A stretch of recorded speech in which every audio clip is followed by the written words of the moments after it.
Hi, everyone, and welcome to the Two Blokes podcast. I'm Taz, and I'm here with me mate Dead Duck, and we're around the campfire trying to get it all sorted out.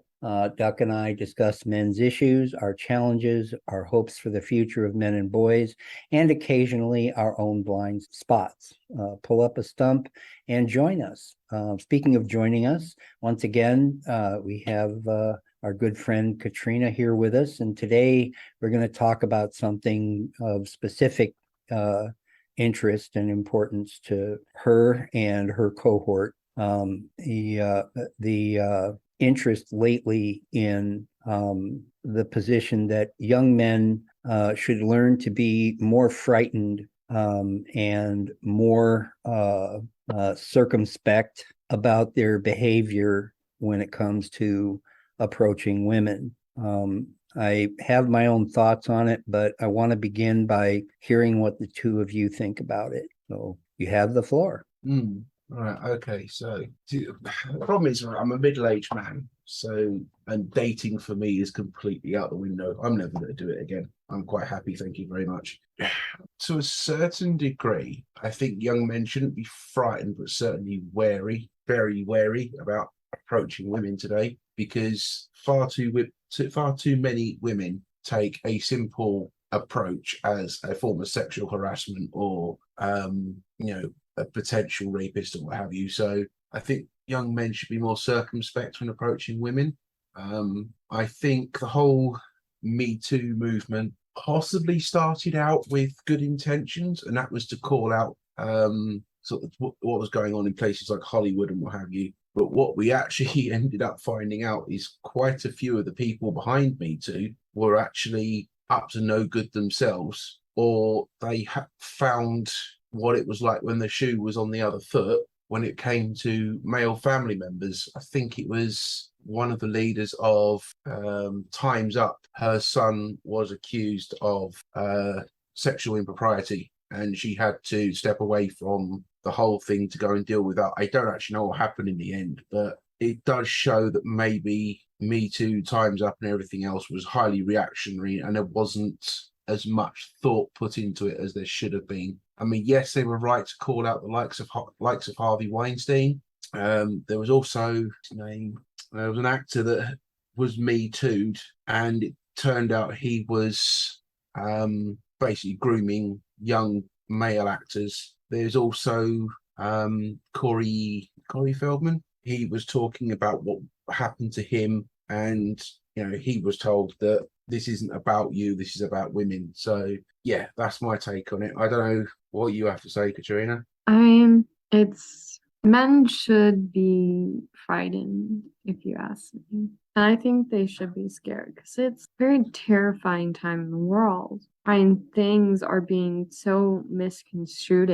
To make for a point, I guess. We talk about how we aren't against feminism because we aren't. But feminism has become so misconstrued that it's gone from, I don't want to say it wasn't extreme in the past. It had its extremities, but the extremities are so much more prevalent now, and they're becoming the norm that's spreading down the rank. It's terrifying. The things that young women are taught are terrifying. To give personal examples, I have a friend who's starting to date around. He brought a girl over, brought her over the next day after that because we were having a celebration of sorts. And she was blaming him for her drinking. She chose to drink, but apparently it's his fault that she drank so much. And that's a terrifying idea. But from her point of view, she was taught, oh, well, he coerced you into that. He manipulated you into drinking. He made you want to drink more. So if he made you want to drink more, then yeah, it's his fault that you drank. Hate messages that you will see towards men on Twitter, like kill all men and stuff. There's a girl I once spoke to. She said she had the entire male species. She was angry over one guy who had done something he really shouldn't have done, but she decided to take it out on everyone else.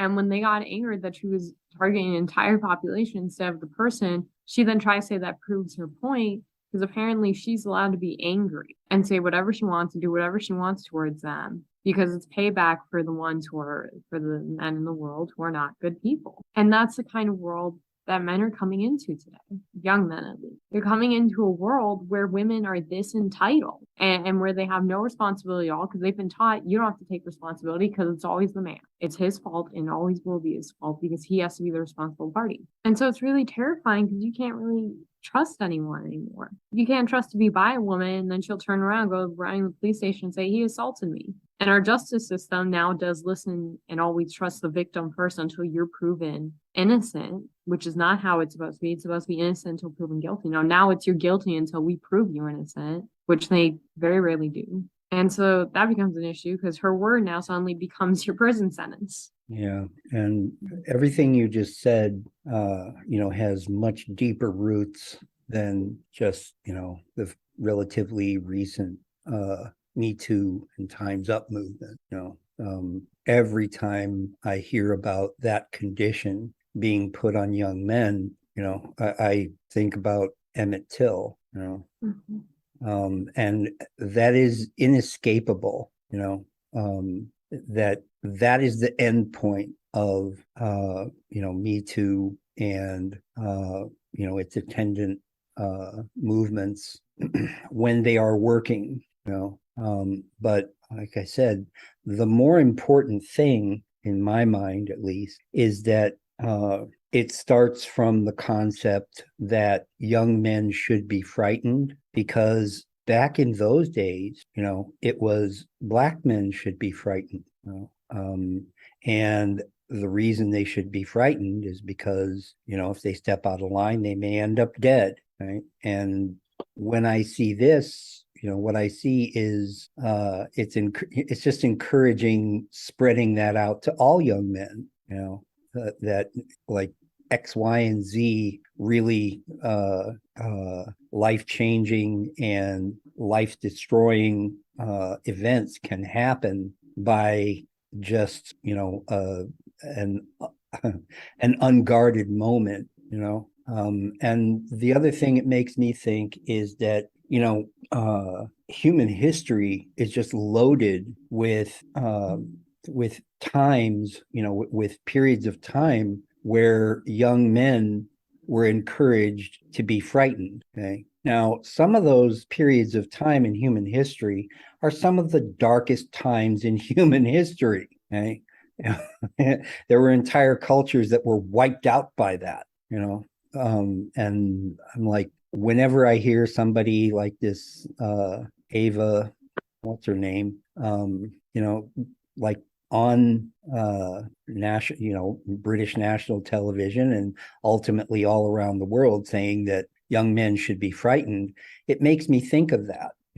It makes me think of how that just inevitably turns out. Frightened young men in large numbers, outside of any individual disadvantaged community. This is how wars begin, right? This is how civil order collapses. That's how it works, right? We talk a lot about the impact all of that has on just the plain ordinary, criminal court system, because it does have that impact. It shifts the burden of proof from the prosecution to the defendant in large measure. But everything around that, that's not criminal court, that's not even family court, okay? That is, the administrative actions of the Title IX functions in universities and colleges, in at least in America, and the administrative activities in high schools and junior high schools. So it isn't just spreading it out to different cohorts of young men. It's also going younger and younger, right? And that between that and the media coverage and the social media discourse, for whatever that's worth, basically just overwhelmingly be in favor of the idea of young men should be frightened. And like I said, if you're looking to take a civilization down, that's how you do it. Mm. That there is no better way, and really there is no other way, right? At least that will, that's reliable.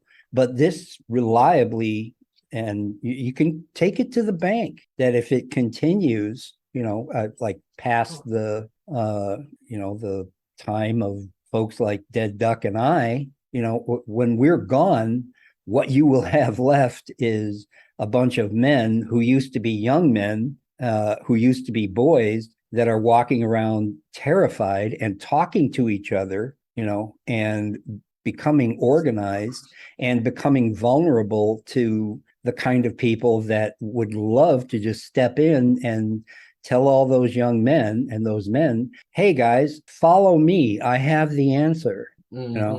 And the sort of, precursor to that is a guy like Andrew Tate, and his colleagues out there, but I look at that and I think that's nothing, that's just like the prologue to all of this, because when and as they fail, right, those young men, what they do is they go look for somebody else, right, to encourage them and organize them, and give them something to follow, right? And one thing about young men is that under the right conditions, they can always be made to follow somebody into violence, and into lots and lots of bloodshed, right? And a dedication to fight for the cause, even to death, right? Their own or anybody else's. In other words, the long-term effect is that they end up without what guys like Dead Duck and I have, which is an inhibitor, like something that says, I'm not comfortable right now and I do feel alone and cut off, but I'm not going to go kill anybody over it. Yeah. See, what this stuff is actually doing is creating the very men that these women and these feminists say that they fear. They're actually creating the monsters that they see in their nightmares and making them manifest. And Andrew Tate, for all his faults, does actually say stuff which is accurate, and that does make people uncomfortable. Jordan Peterson, in the interview he did with Piers Morgan, he was asked about, are you the sort of the Pied Piper, I suppose, for incels?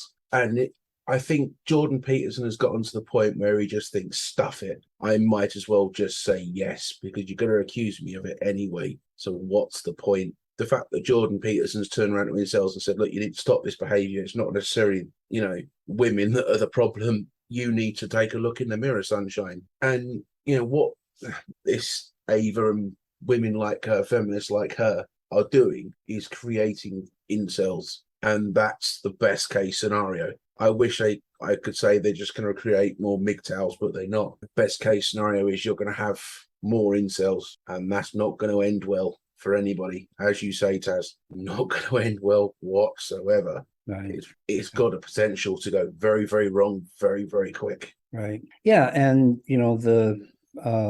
there's two things about that are especially worrying, is that it's not predictable. You can't like look into a crystal ball and say, here's the tipping point past which there will be, organized civil uprisings, right? It's impossible to tell. You can, predict that, if this keeps on, at some point it'll happen, but what I always tell people is, if it is inevitable, if there's just no way to stop the train, you want to hope for it to happen quickly, right? And you want to hope for it to happen, abruptly, right?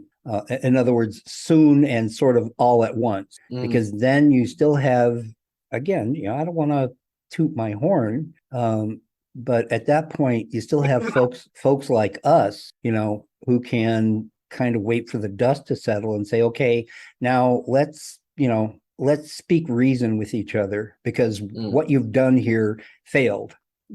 It's catastrophic and it didn't work, and I don't want to hear you're sorry.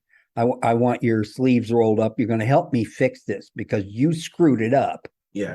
But that's, like I say, that's a best possible outcome. What if it takes multiple generations to really fall apart, because Dad, you and me aren't going to be there. No, we're not. There won't be people there with living memory of the time when it wasn't like that. No. And that you don't come back from that. No, you don't.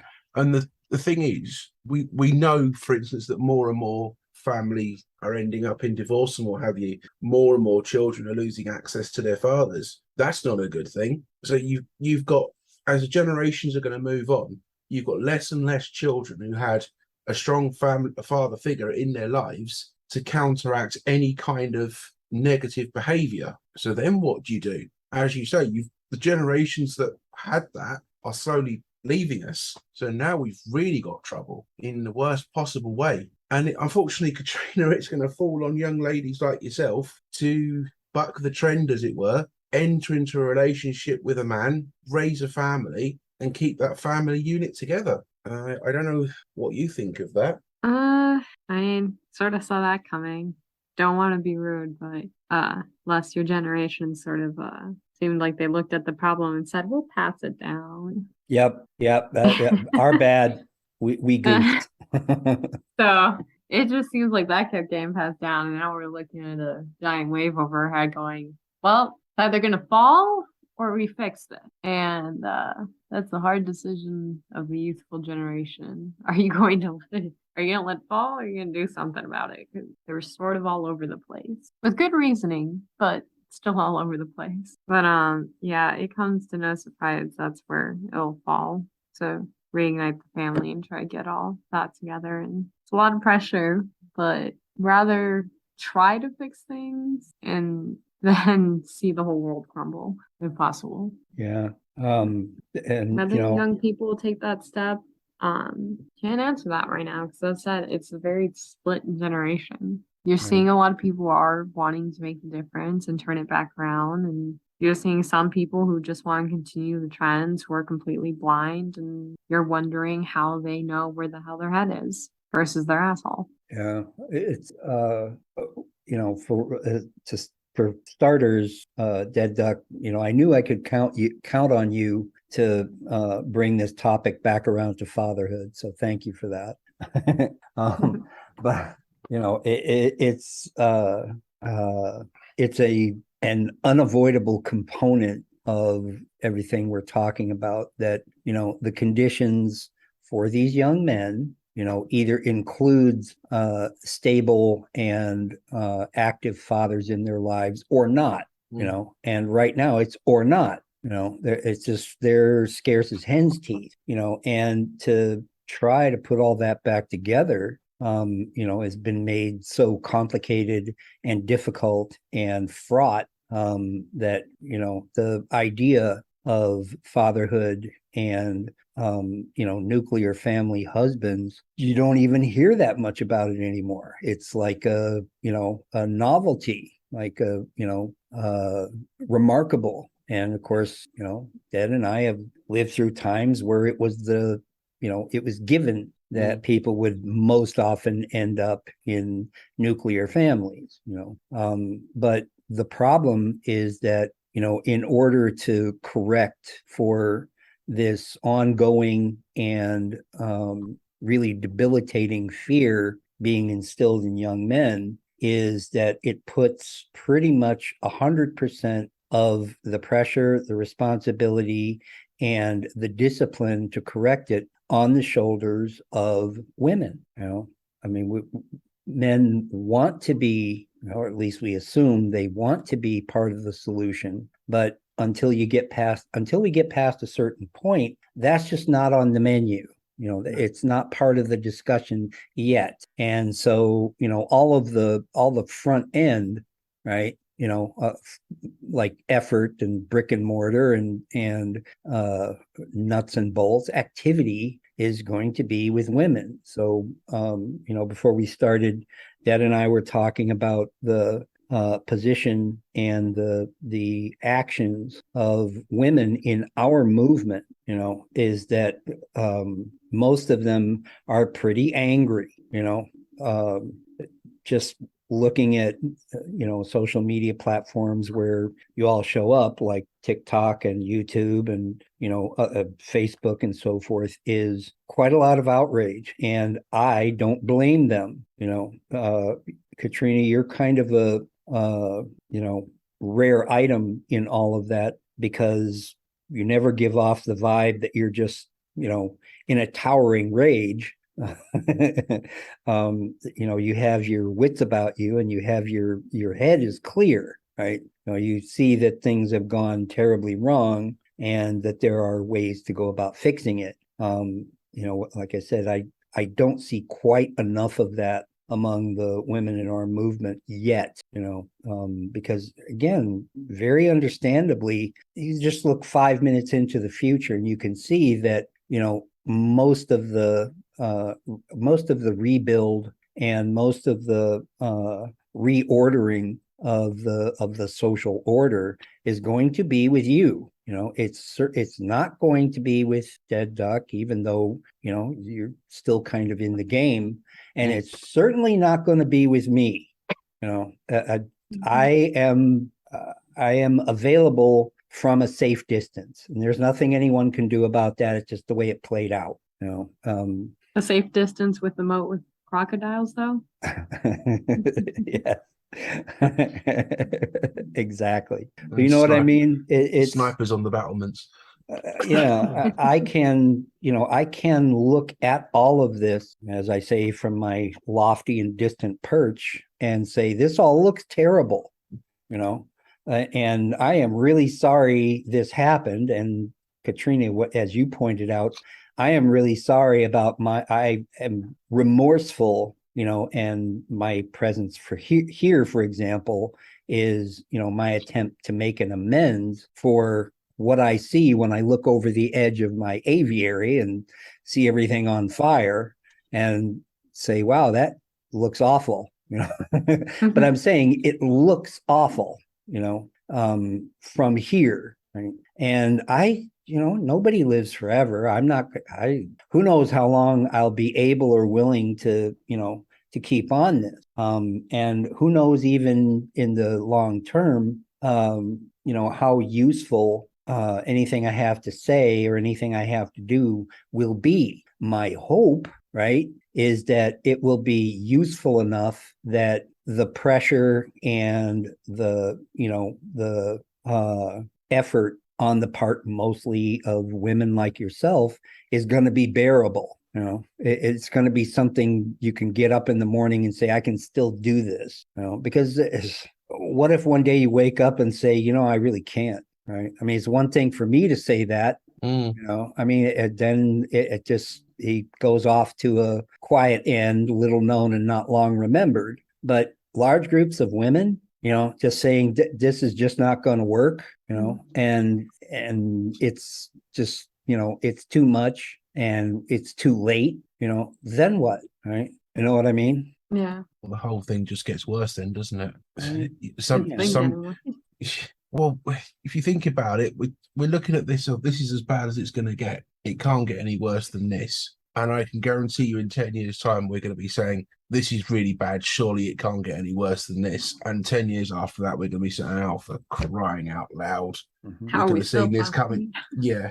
How did it get this bad? We could have done something about this 20 years ago. And that's the thing. And to some degree, though, to give slight credit to the current time, not much. People are starting to go, oh my God, when did the world turn upside down? They are, but not in the way that's going to solve anything. What we're getting at the moment is obviously this whole gender ideology thing. And people are looking at that and going, oh, for goodness sake, will you just stop? Yeah. They're looking at CRT being taught in schools and what have you, and they're just saying, no, enough, stop. Right. This has got to come to an end. Right. What nobody is saying is, or very few people are saying really, is if we carry on with abusing these young boys as they grow into men, they're going to be angry, disenchanted, and that's going to cause problems. Right. Problems the likes of which we have not seen. Right. And a lot of the anger is going to come from this manufactured mistrust. And when I say that, the most often response is that you have to get over it for the sake of this, that, or the other individual woman. And it might be a woman that they are close to, family member or whatever. And that is a true statement of fact. That's on the individual man, right? Regardless of how they were brought up or what happened to them. But the mistrust that is being manufactured toward just the cohort of womanhood, the nobody is going back to these young men and saying that that kind of background mistrust, okay, it's not going to hurt any one individual woman. It's going to hurt all women and correspondingly all men, including you. And if you allow it to go on, and you encourage it, in other men, at least without a sense of purpose, to just leave it there, say mistrust them forever, then nobody has anything. I think There's nothing left for anyone. an example probably at the current moment of like seeing the effects of that, which have already been playing out for forever, honestly shows up in minority communities the most, where there's a huge amount of distrust. I mean, whether people like to admit or not, the majority of crime rates are committed by minority communities, and that crime rate exists because of poverty, but also because of lack of purpose. Yep. And that lack of purpose is caused by, the women in their lives and the systems that have been made for minorities that are starting to corrupt their purpose. And so instead of seeing the crime rate go down, we're seeing it go higher and higher. And I mean, I hate to get political, but, for a while with BLM, the question was, where's the money going? I know Candace Owens is not the greatest source and not everyone trusts her, but she is coming out with an interesting documentary where she investigates where the money went. And to no availing surprise, and to be honest, BLM, if you go on their website, does not hide the fact they aren't exactly Black male supportive. Right. No surprise in her documentary, she's finding out it's going everywhere but any support for males, and it's not really going back into the communities at all. It's not going back into any of the communities that were actually affected. No, in the BLM, from what I understand, was started by 3 radical feminists who also happen to be lesbians. Well, there was certainly that element in there, and it even said on their website that they disrupt the nuclear family. Yeah. And they expect that to end well. Well, what? Oh, this whole thing of it takes a village to raise a child. Well, yes and no. It also takes 2 parents. Yeah. And that's the thing, is they're so used to the African American community. And we have friends who have said this before. The big problem is that they disrupted the system many years ago, around the 60s, sort of. And from there, marriage rates went down. So people were getting divorced and they give you more welfare. And so they managed to just barely make a living, just barely, on that welfare. And so there's such a high rate of divorce in the African American community. And, now it's become this whole girl power thing to be a divorced woman in the African American community. Yeah, that's it. You're powerful, you're single mother, you got this, it's fine. And that's not, you can raise a kid on your own, but, it's going to be hard. And the reality of it is that a lot of mothers in minority communities who raise the child alone will be very harsh to their son because they will take out the anger from the man of which they divorced on that son. Right. But what it does do is, and this goes across all of the different ethnic and like poor working class communities. All of that makes sure that those communities experience a lot more internal conflict than any outward directed conflict toward the power structure that, let's be honest about it, put all this in place to begin with, so that they're all at each other's throats, and the same people that have always been sitting pretty continue to sit pretty. They're unaffected at the cost of the lower class growing and Always. growing in population. Always, it has a lot of benefits to a very small number of people, a number of people that's frankly growing smaller every day. So as far as, anything from BLM to hashtag Me Too, which by the way was started by a Black woman by the name of Turana Burke as a Facebook hashtag that was intended to be gender neutral. It was supposed to include everybody, but it got absconded with and repurposed by by that same power structure to have a particular individual target, right? Namely men, not just powerful men, but just men, at the expense of everybody else, including, people like Tarana Burke. I mean, when you think of Me Too, do you think of its founder, Tarana Burke? No, you do not. Didn't even know her name. Yep, Yeah. there you go. And like I said, this is I think Katrina, you were in the Discord yesterday and we're talking to that new fella, Concrete Sombrero, about excuse me, kind of how all this plays out. And one thing that got mentioned was, I've kind of lost my train of thought here, but basically, it was that where the masses are being used, right? We're being manipulated, and we're being used, and we're being coerced, and we're being, we are having consent and support manufactured among us from outside, right?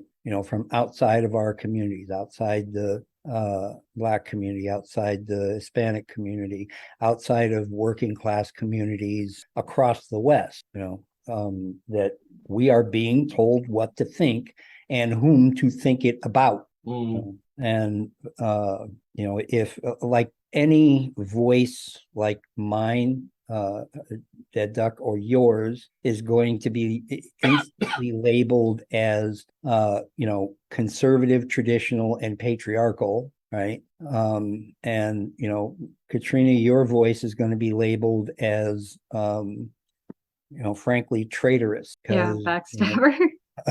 And I mean, it's one thing for people that you'll never meet and never be involved with to say that. And I mean, people say stuff about me all the time, right?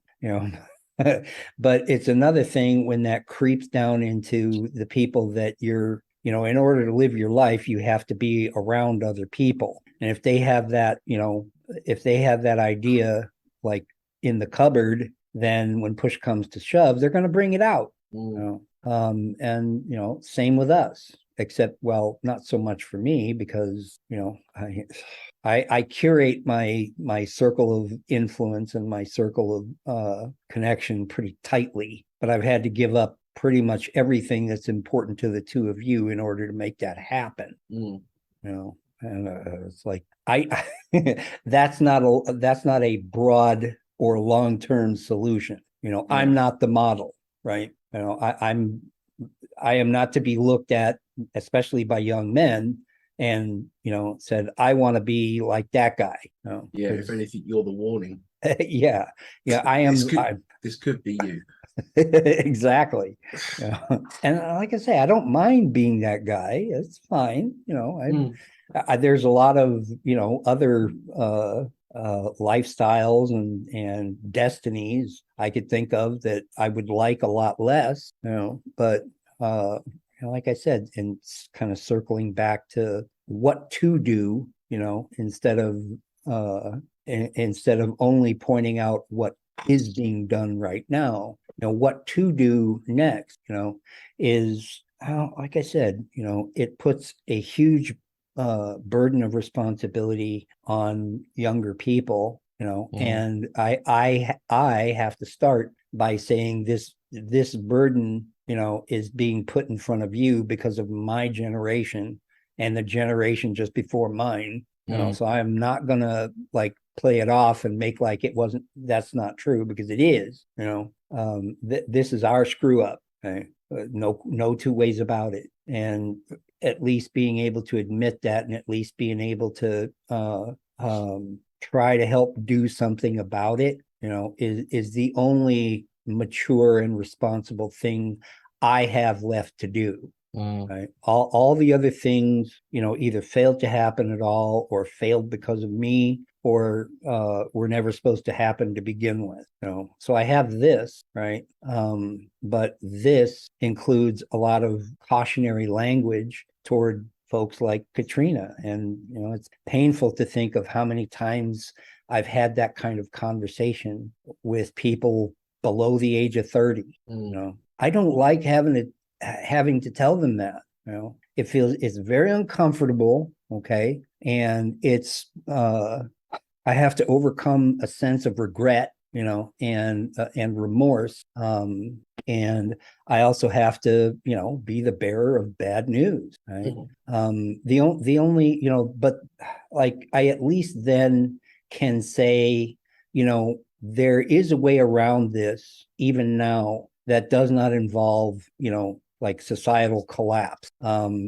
That's the good news. The bad news is that the vast majority of people, and not in any one community or region or country, but pretty much at least across the West, everybody's going to have to get on board with the idea that this is going to start with virtues, okay, that my generation turned their back on, like honesty and humility, compassion, forbearance, honor, respect, forgiveness, empathy, even for people that you can barely stand to be in the room with. And that is a big ask, right? I mean, that's no small feat.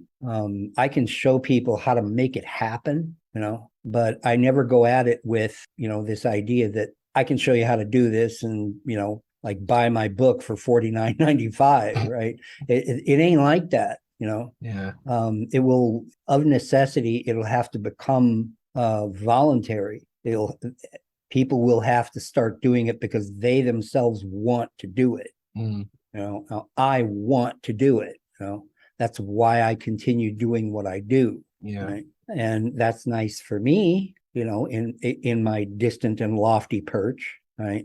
But to spread that around everywhere, I mean, there's a lot of methods, like strategy and tactics, behind being able to do that. And they have to do with a lot of the other people that I spend time with, and their culture, and their activism. But I never go into it with the idea that they have the same motivations that I do, because they don't. They're doing it for their own reasons, but the point is they're doing the right thing, and they're liable to keep doing it because they want to, and they're liable to put up with a lot of crap, and they do because they want to. They have that desire toward those virtues that I just mentioned. But that's not like I said, that book is not available for $49.95 anywhere. No. It doesn't exist. I mean, I could write it, but that would, nullify the effect of it. Yeah. It would be other people doing what I tell them to do. Yeah. And it's not, that ain't going to happen, and anyone trying to sell you something where you start doing what they tell you to do, that's exactly what's happening. They're selling you something. And their intent is not to, to correct these problems. Their intent is money, clicks, influence, attention, etc., for themselves. I've got no such desire. If starting tomorrow nobody ever listened to a single word I said ever again, I'd still be happy if they also woke up and said, I am going to be honorable and humble and empathetic and forbearing and decent. I wouldn't care. I'd shut up. I've got cat videos to watch, and I've got Cheetos to eat. Right. And grass to watch to grow. Damn Skippy. Come watch your paint dry. Right. I can do that. Yeah. I'm uniquely positioned to be able to make that happen. Yeah. Just got to get this one little thing done first. Yeah, I think many MRAs have said they would quite happily go back to doing absolutely nothing if this all just come to an end tomorrow. And we stop these stupid games. So in terms of politics and stuff, obviously you mentioned earlier on about conservatism and what have you. I mean, from the British context, I'm a centre right. From American, I'd probably be on the left, but whatever. I'm still just about able to have some kind of influence on what's going on, mainly because I've got 2 young children, so I can influence them into trying to do the right thing. And the right thing is to end this nonsense, end the stupidity which is crippling the society, and get it back onto some kind of even keel. But it's not going to be fun. It's not going to be easy. Yeah. And I do think there is going to be some bloodshed somewhere. Right. Yeah. And it's the reality of it. It's gonna have to, because I mean, you guys were talking about how, if it all just ended right now, you'd be able to go back to your lives. But for the younger generation, this is our life. Yeah. This has been every day we've been alive. We're the first generation that hasn't lived a day in our lives where there hasn't been a war happening somewhere every day. Yeah. And there hasn't, not only actual shooting wars, but wars of words and wars of influence and wars of media. Wars of media. And, in other words, wars by proxy where, combatants don't ever lift a finger except to, do stuff like type on a keyboard. And I mean, on the good side, it hasn't resulted in that level of bloodshed yet, but predictably it will, and or it has with the suicide of people, if you think about it. It's a little harsh to say, but whether people like to admit or not, words can kill. True. And in this little bubble that the 3 of us are in right now, that's understood. It's surprising though to me, anyway, how often I have to be really convincing and really persuasive and reasoned in order to convince people of that very simple idea that suicide results in death. It does. And it's by no means generated entirely internally, but these are conversations with people that ought to know better, that should already be firmly under their belt. And it's just not, it's just this, it's seen as this really mysterious phenomenon that is, at once revolting and outraging to them. I'm like, well, having been suicidal for a long time, I can tell you that looking back, I feel revolted and outraged, by how I was, right?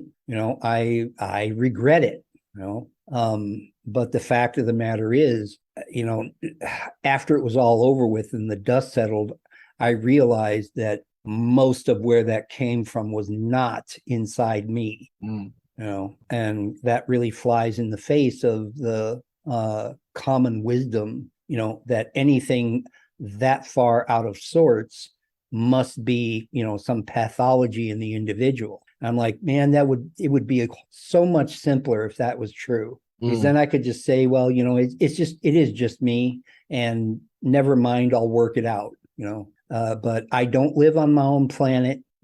I live here with all y'all. And at this point, I have to look around and say, no, in my view, everybody is responsible for anyone that kills themselves. And either by action or inaction, y'all made it happen. And very likely, outside of extraordinary individuals, had things not been this bad, they'd still be alive. And as much as words can lead someone to taking their own life or what have you, words can also be a cure. The right words in the right order, in the right tone, can be a cure. I hope.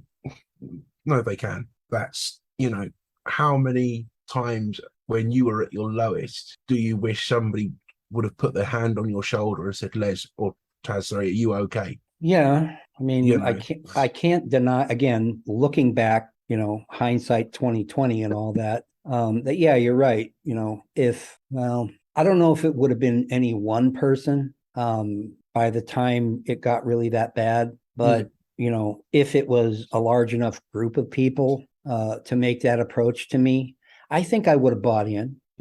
I do. I mean, I think that last attempt would never have happened. If people would have, shown up in my life and said, this is not all your fault and things are messed up. But, we'd like to help you try and make it better. Yeah. It's like it's another one of those things I'll never know. And maybe, even if that's not true about me, maybe that is just me. For a lot of people, like someone that I've been mentoring for a few years, about 6 years, 5 or 6 years now.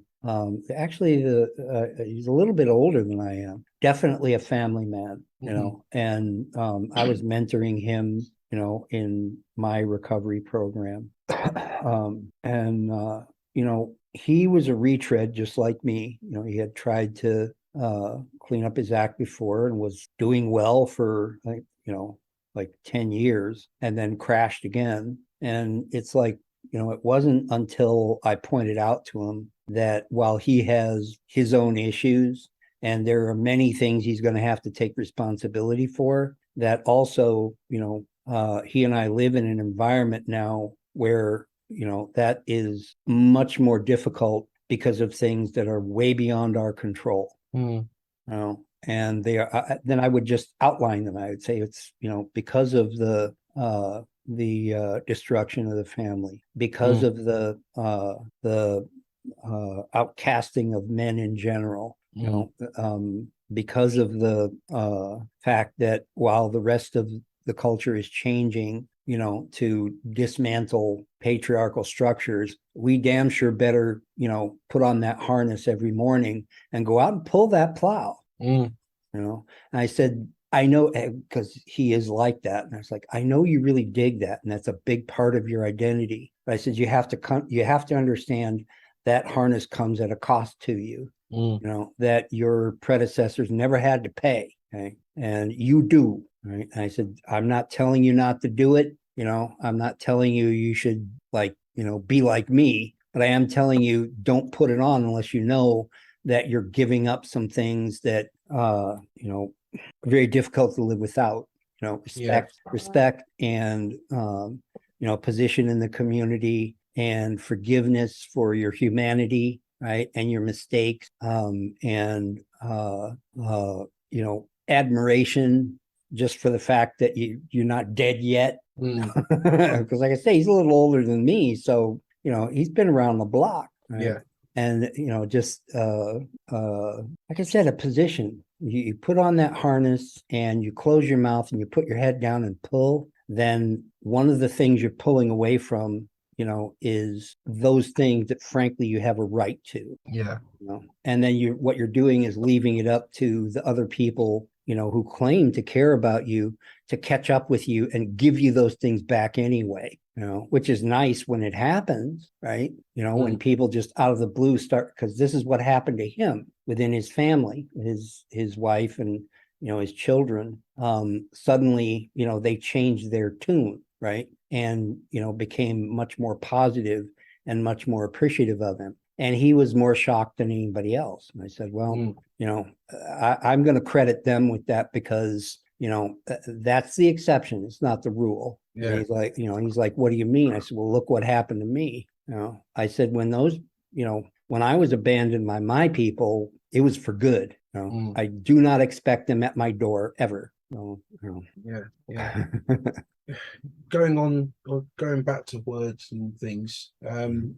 I sent you a link to a Discord TikTok video earlier in the week in which a gentleman was quoting. It was like a video thing, quoting some statistics around men's issues such as homelessness and suicide Suicide. and what have you. And the comments under the second video, because he was actually doing an interview with a lady, there were people in there saying, "Good, with a bit of hard work, we can make this 100%," and all of this sort of stuff. And we've said it before on here, the conversations around toxic masculinity and what have you. Why would any man want to carry on when you hear that kind of stuff? And part of me wants to turn around to the people saying those things and say, okay, let's do this your way. Let's play the game by your rules and let's see where that ends up. Right. And why that's going to end up is with either a pile of bodies so high you can't see the summit, or it's going to end up with men who make Andrew Tate look like a saint. Right. Right. Mm. Like I said, I'm not nearly as worried about Andrew Tate as I am about the next guy. Yeah. Because he will show up and he is worse, by a lot. Yeah. But as far as like that TikTok clip, well, there's some measure of I guess, productive action to respond directly to the people making those comments, at least in the short term, because it does generate, visibility. But my preference, as you both know, is that I don't respond to things like that. Yeah. Or to people like that. What I do instead, is just take it to other more, I guess, reasonable and more of a captive audience from people in that same, like community or whatever, and say, basically, do you want these people speaking for you? Do you want these people,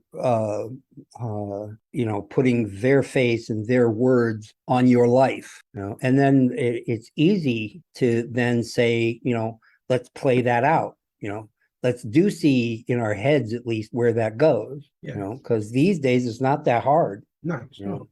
These days it's a short jump, from the kind of things that, again, these are human beings too, and they have genuine concerns of their own. Like one of them is very concerned about the mental health of women and girls. And I said, when I hear that in this conversation, I'll be like, the one thing about men's mental health and well-being, or lack thereof, is there's always this final backstop. There's always this final solution. They put us in cages, right? When all else fails, lock them up, right? Or let them die, because we do. Yeah. I mean, we do, right? But I mean, what happens when we lose control and, we lose the incentive to manage and support women's mental health and well-being? The thing with that is, as humans, we are very, very adaptable. And the thing we adapt to most frequently is the condition of the women in our, in our society, what they need and how they are and what they do. Do you want women's misery and suffering and paranoia and suicidality to just become part of the wallpaper? Because that's what's going to happen. We're not going to send, vans around and round them up. That's not how this works. And then I say, those are the kinds of things I'm talking about that we don't come back from. Those are catastrophic losses that are not recoverable. Yeah. There's no place like in the distant future where it'll be okay again, right? It'll always be crappy. Yeah. Do you want that? And of course they're like, well, no, that sounds terrible. And I said, yes, it does. So maybe this, this kind of behavior in your cohort is not really what you want after all. Yeah, exactly. What do you think, Katrina? Take a breath. Yeah. Right, I think there's no quite answer for those kind of comments and that kind of mindset. It's just unbelievably destructive. It's what we were talking about earlier with things being very lopsided and needing to fear. That's why you need to fear people making comments like that. Mm. And it's just you look at that and you gotta wonder why. Just like, do you have what's going on up there? I suppose that their justification will be, oh well, I've had this many relationships that have all failed, etc., etc., etc. Yeah. But what they're not doing is looking in the mirror. Why did all your relationships fail? Oh, wait, In the words of Michael Jackson, I'm looking at the man in the mirror. yeah, And a lot of them need to be looking at the woman in the mirror. yeah, absolutely, I absolutely. just, I don't know what to say because I think I might be quoting less on this. I remember we were at a meeting once, and someone was, I think this was you, Les, and you were like, you were talking about they were saying hello, and you were like, yeah, let's jump off the plane. Come on, let's see how you do with that. Let's go. Bye. Yeah. We agree.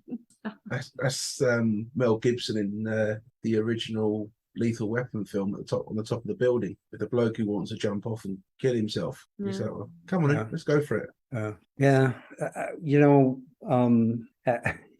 it's a tactic, that I kind of have to. It's one of those things you have to be careful with it, not because people will agree with you, but sometimes I find myself in conversations with people that even just saying that they would fall apart, right? It really is. I'm inviting them to look into the abyss.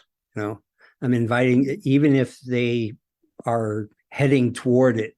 For a lot of people, I prefer to just help them change direction, right? But sometimes, with some people, some groups of people, especially if their motives are not very pure, is to, like I say, give them the let's go argument. So let's do play this your way, at least hypothetically, and see where it goes. But I don't do that very often, or really ever, to persuade them, whoever it is I'm talking to, but rather to persuade people that while they don't want to look at the horror themselves, they can see that the people I'm pushing back against, are encouraging that horror. They're moving toward it. And as I've said before, I don't want exiles. I want converts. Yeah. I want people to I want people to be with us because they want to be with us, and they have their own motives and their own reasons. I look at both of you, and I know both of you well enough. I know, for a fact that not everything that encourages me to stay here is the same thing that encourages you to stay here. That's by design. I don't want you to have the same reasons as me. I want you to have your own, right? Because then when, while I'm here, you'll stay with me. When I'm gone, you'll keep going. Yeah. Yeah. That's the hard thing too, is as you guys were talking about, when people say those kind of comments, they don't consider at all the effects of what they're saying. They don't consider what an actual world like that would be like. I They think don't think about that at all. I Like think if someone died from their commentary, they don't notice it, and they just keep on saying it all day long because they haven't noticed it. They don't care. I think that's going to be when that kind of thing happens that they're aiming for. It's very much a case of getting what you wanted, but not wanting what you've got. You see these people, all cis white men should do this, that, and something else, right? Okay, fine. Let's give that a go. Let's see how that works for you. And then they suddenly realize, don't like this very much. Where have all of these people gone? Well, you told them all to go away. They've all gone away. So now you're alone and bitter, and and that's the thing, is there has to be some empathy and some clear-headedness about who we're talking about. And for us, it's offensive and affronting and outrageous that they can see fit to express themselves that way now, but the reason they don't care is because they don't have to. And I am going to put, to speak of men, and not necessarily kindly, we can take ownership for some of that. For a lot of that. We can't just expect them to feel like they need to care about it if there is no consequence if they don't. If all it ever does is get them, clicks and attention and add a girl or add a boy, somebody give me a reason why they should stop. I mean, I can give a reason because, as I say, that's that's going to result in an end, to civil order and civilization and maybe even humans. But you have to make it immediate. I'm in recovery, but I've got a kind of uneasy relationship with the idea of hitting bottom, before you can recover, which is pretty much where that movement started from. Is it, in essence, there has to be a way to keep living that way and being that way literally until you just can't stand it anymore, because once you hit that point, then you can see reason. You'll become desperate to see reason, and that's problematic at best. But the fact of the matter is, now that the tables have kind of turned, and as far as I'm concerned, people who, again, no offense to anybody here, but I have more regard and more faith in even suffering alcoholics and addicts than I do the general public. In the beginning, when that recovery movement started, right? The idea was to have the drunks become contributing members of society again, and take their place back in society. Well, especially if you're men, that place no longer exists. It is gone. Now you'd rather be drunk than be in society. Well, or at least, no, I don't want. There are other problems than not being contributing a member of society. It's pretty horrible. But be sober, but rejoin society. No, I'm good. I'm fine. And it's not, that part ain't because of me. That part's because of everybody else. And if there's another bottom to hit, it's for them to hit. And if I can find ways to raise that bottom, I'm going to do it. Because a lot of back then in the days, a lot of the drunks were just assumed to be short lifespan, right? One way or another, they're going to die quick. But that's just like 1 out of every 10 people, right? That's not like the vast majority is considered back then to even be less than that. But now it's everybody, And by raising the bottom, what I do is say there is a bottom, and if everybody hits it, I don't think we're coming back from that. That'll be permanent. The best thing about being a drunk is if you sober up and clear your head and get straight, you get to come back up.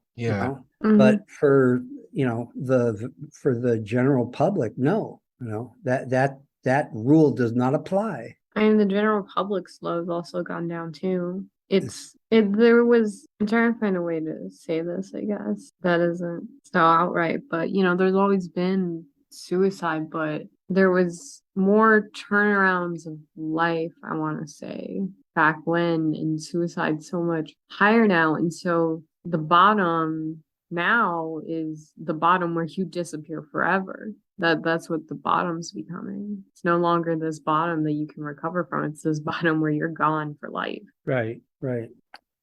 So it's even more pertinent to raise the bottom, because we want to get back that environment where you can turn around. You tell people they can turn around. They don't feel hopeless and they don't feel like they've lost everything, because that's where we are. We're at a point where you basically lose everything from one wrong word, one wrong statement, from one accusation.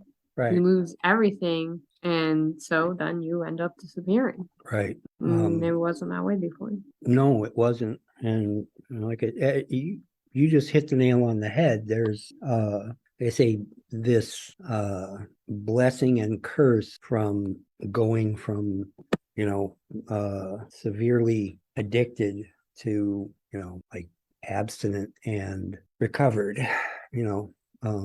everything that goes with it. And the blessing part is that, at least there's the assumptions that you have a, how do you put it, like social and personal and spiritual position to be in that you're shooting for, right? The problem is that, when you take away the place that you're shooting for, the ones that are going to feel it the worst and who are going to give up the quickest are the ones that are already afflicted anyway, and that's not certainly not just people who are addicted. It's also people that are like my other issues, things like the whole point of recovering from trauma, and believing that believing that I can become different than I had been. A lot of that is just, it's just predicated on the idea that, I'm shooting for something. There's somewhere for me to end up that's better than where I am now. But if everything sucks, no matter, how I'm doing, then what am I working for? What am I shooting for? Right. And like I said, it's, the general public perception that, any, I don't know what you would say, like anybody that doesn't see it the way they do and doesn't see their position as the only, the only reasonable way to be, it's just, willful ignorance of the fact that nobody has a complete answer, and B, the longer you ignore the imperfections and the blind spots in your own way of thinking, the more likely it is that, that problem will get worse, and somebody with real ill intent will come along and, like I said, they will be happy to agree with you, right?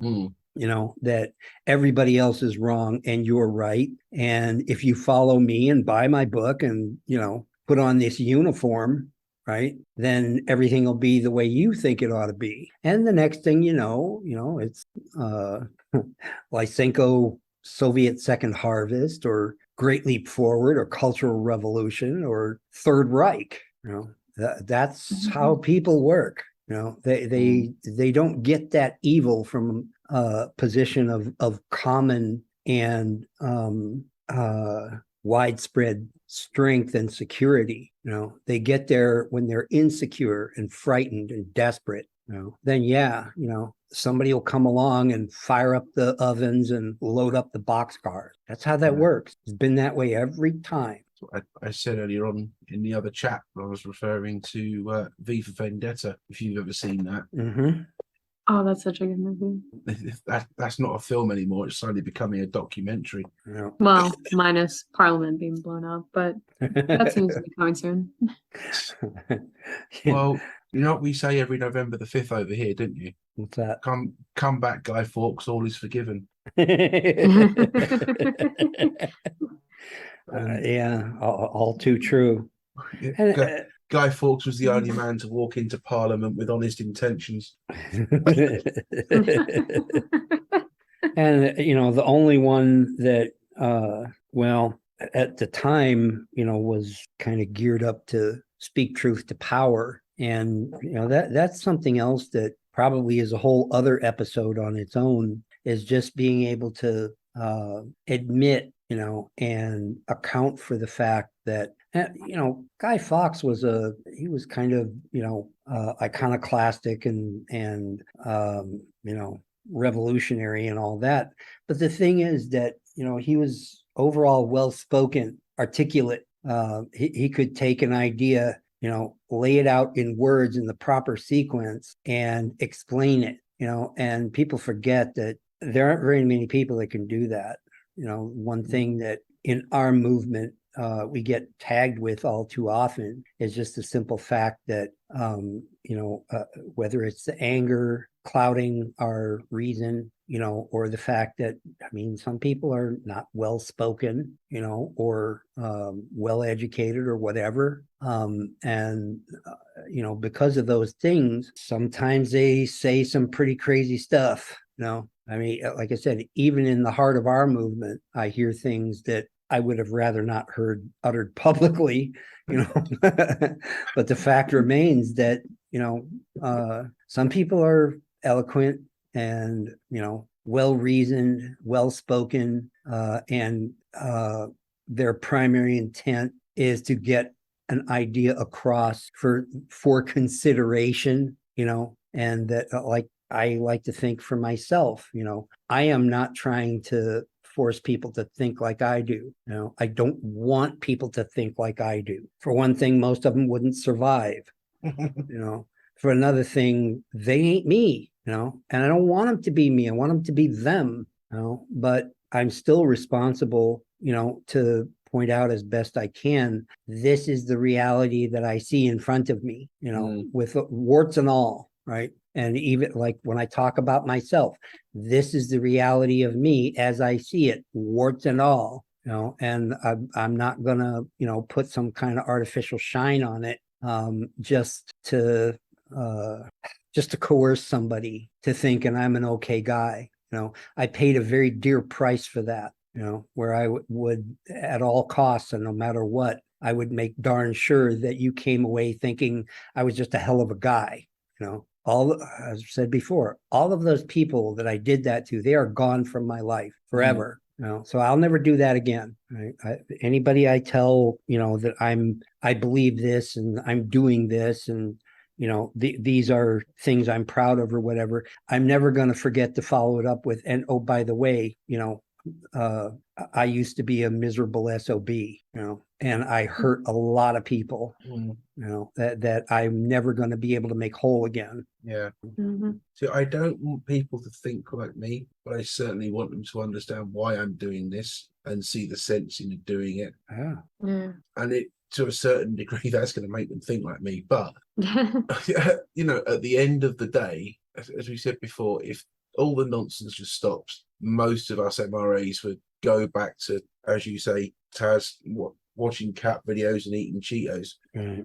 Yeah. We just we wouldn't concern ourselves with this anymore. No. But the time to have made a stand was 30, 40, 50 years ago. Right. And it's only now that people are understanding we need to make a stand here. Right. Yeah. I tell for people the good of, this is about, I say it's about my son. It's about much more than that. It's about his great grandchildren, people who will never know who I was. I'm just a name on a document in the family history at some point in the past. But if I don't stand up and if I don't do this, that future is never going to come. Mm-hmm. That's my way of looking at the whole thing, to be honest. And that's kind of the position I take again in these other communities. Is I am working as hard as I can to work myself out of this job. I don't want to do this. And they're like, well, then why are you doing it? Because I kind of have to. Well, why do you have to? It's because it's the right thing to do. And I spent, many decades avoiding doing the right thing in favor of doing what I want.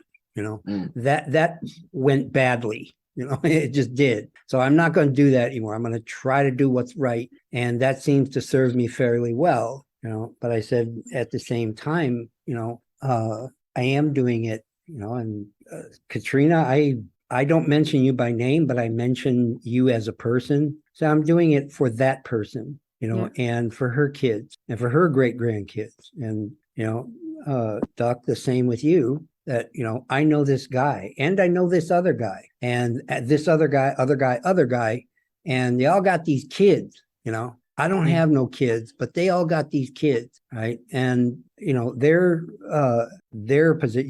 position is more precarious than mine, on behalf of your offspring, right? Those that are going to come after you. But for the short term and to be persuasive, a lot of the time I have to leave it at the people I know personally, right? And say for them, but I'm doing it for them because they either have or will have these offspring, Which sort of translates in general to like society too, and doing general for society. Because this is gonna sound very hypothetical, I guess, Illuminati like, but we've never been so close face to face with the possibility of the end of this world until right now, because things are swinging so extreme and we're starting to see the damages and nothing's getting done about it. People are starting to open up, but it's starting to get scary because it's starting to seem like it's way too late for that. I mean, there's times when I feel like it's too. I'll put it like this: I believe that for certain things that Duck and I have kind of grown up with and gotten used to, it is too late for some of those things. But I think they're not necessarily insurmountable. Like people can learn to live without them. But the thing is that a lot of those things are like if we don't have them, and right now we don't, and if there's no way to get them back, and I don't think there is, then people have to get really clever, right, and really flexible and creative and adaptable in order to live without them. Right. But the point is to live without them. It's okay to be adaptable. That's the hallmark of humanity, is that but there's only so much you can live without. Yeah. That and some of these things are, I mean, my maybe overly optimistic opinion is that, they can be lived without, at least for quite a while. But in order to do that, that list of virtues that I spoke of before, as far as I know, those things are the only way to live without what we've lost, and that, like I say, everybody has to do it because they want to. I mean, if you ask somebody, do you want to be honorable? Do you want to be humble? Do you want to be compassionate and, forgiving? And all, they're going to say, oh, yeah, sure. That's me all over the place. But it's really not. They haven't reflected on what they really are. Right. Sometimes all of those things are painful, and elusive, right? Like I tell people, about humility. As soon as you believe that you've achieved humility, that means you've lost it. That's a great paradox, isn't it? Mm-hmm. But yet, increasingly, it's becoming necessary to strive for it, and to the degree that, again, our adversaries deny that or ignore it, it weakens them, because then they suffer the delusion of grandeur, that they don't have to be humble. And my position is that should be exploited, right? That should be taken advantage of, because they deserve it, and B, they can always go back to being humble if they want to. They just have to want to, just like I did. Yeah, it's hard for future generations. I mean, like, I don't know if I hate to admit it to you, but I think even your son's generation, if I remember right, my brother and your son are around the same age, are still gonna have to deal with this. Yeah, absolutely. They're still gonna have to make the changes. They're still gonna have to be carrying some of the weight of that wave. Yeah, they have. It just depends on how bad it is. Yeah. At the end of the day, this isn't going to be sorted out in a generation. No, not really. I mean, not to where it isn't going to require effort. No. I don't even think with effort it's going to be solved in the generation. This mess that we've gotten ourselves into in every way, shape, and form is going to take a good 3-4 generations to fully right itself. But what we can't do any longer is sit idly by and do nothing about it. We can't just sit here and go, well, that's just going to be a shit show in 10 years' time. Right. Because it's a shit show now. Right. How bad? We need to start putting the brakes on the shit show. Yes. If we don't throw the anchor out the back, we're all going off the edge of the cliff. Right. We're all walking off the plank. Well, yep. And as I remind people of everybody in the room, no matter which room I'm in, I always seem to be the one with the least skin in that game. And I'm the only one, in the room that's pointing that out. It's like, how did I get here? Yeah. Anyway, I think on that note, we've been on this for a little over an hour and a half. Yep. Unless anybody else has any, burning desire, I think we can say thank you to everyone listening, and we'll reconvene in a week. Yep. Yep. Certainly. See everyone next week. All See right. you all next week. Thank you, Cheerio. everybody. 3,